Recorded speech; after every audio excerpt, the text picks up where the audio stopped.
It was a quiet afternoon when my wife, Anna, stepped out into the yard to water the plants. Little did we know that a seemingly peaceful day would quickly turn into one of the most bizarre encounters we'd ever experienced. It all started with a knock on the door.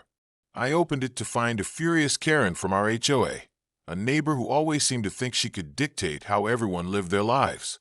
She began to rant about how Anna didn't belong in the neighborhood, accusing her of breaking some obscure community rule that didn't even exist.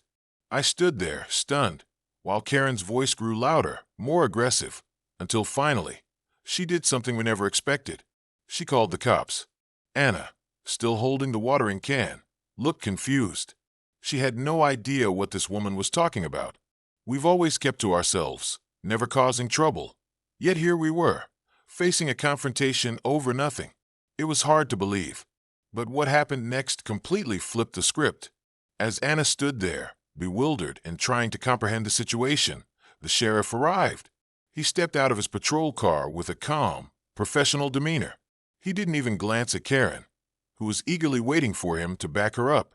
Instead, the sheriff walked straight toward Anna, took off his hat, and gave her a salute.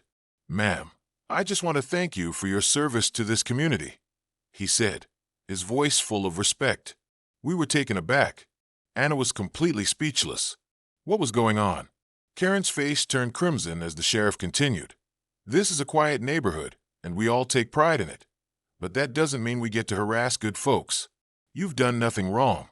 There's no law against being a good neighbor or keeping to yourself." The sheriff looked directly at Karen, his tone firm. "If you continue to make false accusations, I'll be reporting this behavior to the HOA. That's enough." With that, Karen quickly turned on her heels, unable to argue with the law any longer. The sheriff tipped his hat and gave us both a reassuring smile before leaving.